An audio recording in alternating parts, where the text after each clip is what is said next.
Halo semua, selamat datang di podcast Deg-Degan. Perkenalkan, saya Hayomi dan di episode kali ini kita akan bahas seputar gaya hidup sehat. Maka dari itu kita sudah kedatangan Mahadi di sini sebagai cyclist and of course seorang yang menjunjung gaya hidup sehat. Yes. Selamat datang di podcast kita. Makasih udah mau kesini. Hai Homi, Selamat datang juga. Saling selamat datang. Soalnya kita sama-sama dari pagi di sini ya. Oke. Nah, ini lagi sibuk apa sekarang kamu? Lagi sibuknya pastinya di seputar sepedaan lah ya, dunia sepedaan. Nah, tapi selain sepedaan sehari-hari, juga kita jadi sama teman-teman meng-create satu wadah gitu loh yang kaitannya dengan sepeda, bisa buat event sepeda atau kita tap in dengan brand yang kaitannya dengan sepeda gitu. Nah, ini boleh deh Mahadi sedikit perkenalkan diri lagi ke pemirsa Deg-Degan biar makin dekat. Halo, saya Mahadi. Saya seorang cyclist enthusiast yang saat ini tinggal di Jakarta. Oke. Nah, hari ini kan kita akan ngobrolin tentang gaya hidup sehat dengan judul Yang Sehat Yang Siap. Asik. Nah, aku mau nanya nih, kalau dari kamu sendiri tuh awal mulanya sepedaan gimana? Terus apa sih yang bikin interested sama olahraga ini? Oke, basically sepedaan itu kayaknya semua kita udah bersepeda dari kecil lah ya, hampir rata-rata. Tapi kalau secara aktif bersepeda, aku tuh mungkin 15 tahun kebelakangan ini udah mulai sepeda secara aktif ya. Jadi selain olahraga juga aku menggunakan sepeda tuh sebagai sarana commuting juga untuk misal kantor atau ngopi atau ketemu teman segala macam. Jadi ya itu sejak 15 tahun belakangan ini, and then jadi banyak teman dan lain-lain juga dari seputar sepeda sih jatuhnya. 15 tahun berarti sebelum ngetren udah duluan ya? Iya, tapi iya benar juga. Before tapi it was cool. Iya kan. Nah, kalau gitu tren sepedaan di Indonesia ini yang kamu tahu tuh munculnya gimana sih? Iya, seperti yang kita banyak tahu, tren sepedaan itu kemarin boomingnya pas COVID. Ya kan, COVID era, pas COVID era itu which is 3 tahun belakangan, ya semua orang beli sepeda, semua orang main sepeda, yang tadinya nggak sepeda mager-mageran jadi main sepeda. Sebenarnya itu sebuah tren yang cukup bagus banget sih buat aku, buat kita ya semua, karena kita jadi mulai aware sama kesehatan ya kan, karena lewat bersepeda kan orang jadi lebih fun, bisa ketemu banyak orang tapi di luar ruang gitu. Gitu loh. Jadi sejak COVID termasuk yang booming, dan bukan di Indonesia saja sih, tapi emang hampir di seluruh negara di dunia booming sepeda pada era itu gitu sih. I see. Jadi sebenarnya kalau sepeda di Indonesia ini bisa dibilang kultur yang baru ya? Dibilang baru iya juga, tapi dibilang nggak baru ya juga, karena gini, karena pada dasarnya dari zaman dahulu kala gitu ya ceritanya, dari zaman dulu khususnya di Jawa Tengah gitu ya, commuting atau sehari-hari bekerja emang naik sepeda gitu loh. Jadi dari mulai bekerja sampai sekolah segala macam pakai sepeda. Nah, Hadi ini kan main sepeda itu bisa ngebuat kita lihat langsung ketemu orang-orang gitu ya. Nah, itu bisa jadi ada ngelihatlah gambaran masyarakat tuh kayak apa sih sebenarnya. Itu benar nggak sih kayak gitu? Iya benar, balik lagi ke Jawa Tengah dan Jogja. Jadi kebetulan aku tuh sering banget sepedaan sama teman-teman di seputar Jawa, di Jogja gitu, maksudnya di Jogja. Jadi iya, kita sering banget main, istilahnya kalau di dalam sepeda tuh ada gravelan gitu. Jadi kita main ke kampung-kampung atau ke desa-desa gitu.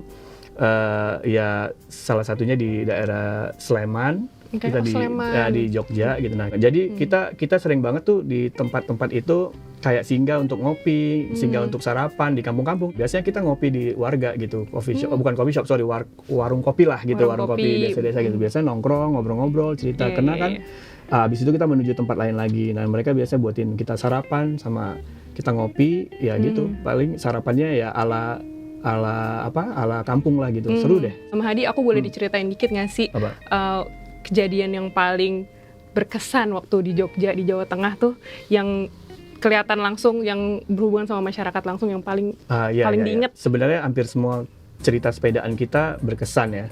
Cuman mungkin berkesan dan penuh canda tawa dan penuh makan-makan sebenarnya gitu. Jadi tapi ada satu berkesan yang menyimbolkan sangat Indonesia lah gitu. Jadi ketika salah satu dari sepeda teman kita bannya bocor, jadi kita benar-benar ditolong oleh warga gitu. Karena kita nggak ada tools di situ, nggak ada bengkel. Tapi ternyata karena seringnya mereka bersepeda, warga Jawa ini, mereka penduduk di Jawa bersepeda, mereka sangat familiar dengan cara menghandle gitu. Di sini kita bantu. Kita juga ngerti, tapi mereka bisa dengan mudahnya menolong kita walaupun mereka bukan orang bengkel lah gitu istilahnya. Itu menurut aku berkesan. Ada gotong royongnya, dapat terus ada kesannya, artinya kita sampai di pelosok pun orang Indonesia ini seru ya, saling nolong gitu. Ternyata dia udah common, kalau cerita-cerita dia udah common dengan sepeda gitu. Berarti kan kamu tergabung di komunitas ya. Nah ini boleh diceritain nggak sih gimana komunitas-komunitas pesepeda ini berinteraksi satu sama lain? Dan apakah kegiatannya tuh sepedaan aja kalau di komunitas sepeda? Ya kebetulan aku tuh tergabung dalam komunitas namanya Velojitensa. Velojitensa ini selain komunitas, dia juga / bisa disebut hub atau media lah untuk para cyclist di Jakarta. Jadi di situ kita ngobrolnya bukan tentang sepeda dan macam-macam, tapi juga kita berkreatif bersama di sana. Jadi kayak media lah tempat hubnya kita. Jadi kadang-kadang kita melenceng kemana-mana ke dunia pekerjaan dan lain-lain, ke bisnis masing-masing dan gitu. Kemana-mana banget. Jadi kita buat event bisa, misalkan buat bazar, kita bisa menulis bareng-bareng, karena kan ada macam-macam disiplin ada di dalamnya kan gitu loh. Jadi networkingnya berbagai kalangan ada banget ya di situ ya. Betul. Nah, nih ngomongin networking nih iseng aja nih aku nanya nih. Jadi di culture sepeda itu ada nggak sih kelas sosial gitu kan? Sepeda kan macam-macam ya, dari yang mahal banget, yang murah juga ada. Itu jadi ada perbedaan status sosial nggak tuh di antara orang? Tapi sebenarnya nggak sih. Kalau menurut aku semua orang harus bisa bersepeda dengan tipe dengan tipe dan jenis sepeda yang dia mau. Jadi sebenarnya nggak ada no gap di sini, karena intinya kan sebenarnya kita mau mengejar kesehatan dan kita ya lebih pada olahraga kan sebenarnya. Mau apapun itu, mau commuter gitu, mau commuting, atau kamu mau endurance, atau kamu mau misalkan sepedanya macam-macam lah jenisnya. Intinya semuanya sama, intinya goalsnya adalah sehat dan olahraga gitu sih. Kalau aku sih ngelihatnya gitu. Kalau dampak sepeda ke kesehatan secara fisik sendiri gimana sih? Apa bedanya dia sama olahraga-olahraga lain? Kenapa Mahadi ini milihnya sepeda? Jadi ada 3 jenis olahraga endurance: sepeda, berenang, dan lari. Oke, jadi ketiga jenis ini sangat berpengaruh. Ini endurance tuh sejenis olahraga yang sangat berpengaruh pada kesehatan secara directly, cepat. Makanya dilakukan banyak orang, common people gitu. Jadi ya sepeda itu menurut aku direct sehat untuk kesehatan, khususnya kita cepat banget dengan lari, dan itu cepat banget ke dampak terhadap tubuh kita, terhadap kesehatan maupun cara berpikir kita dan cara kita mengambil keputusan gitu. Karena itu olahraga ini kan tentang diri sendiri semuanya. Jadi menurut aku itulah kelebihan dari 3 olahraga endurance tadi, termasuk sepeda. Jadi fisik tapi ke otak, ke mental juga ya, jelas ya. Sure. Yeah. Oke.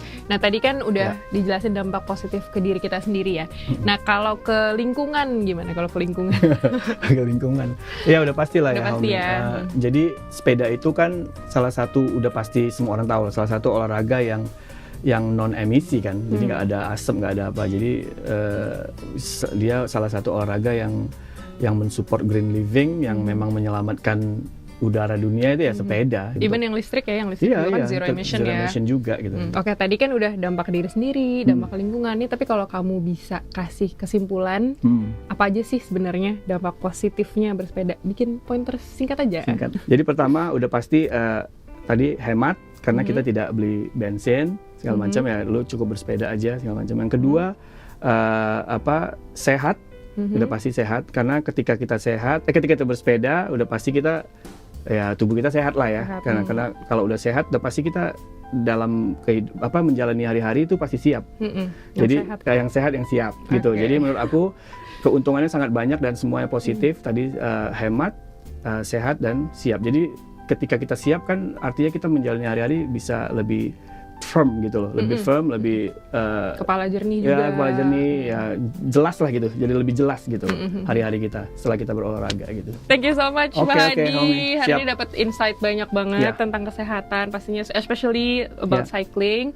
Semoga obrolan barusan ini bisa bermanfaat buat kita semua, dan pastinya kita ketemu lagi dong di deg-degan episode berikutnya, dan pastinya dengan topik dan obrolan yang gak kalah seru. Saya Hayomi, bye-bye. Bye.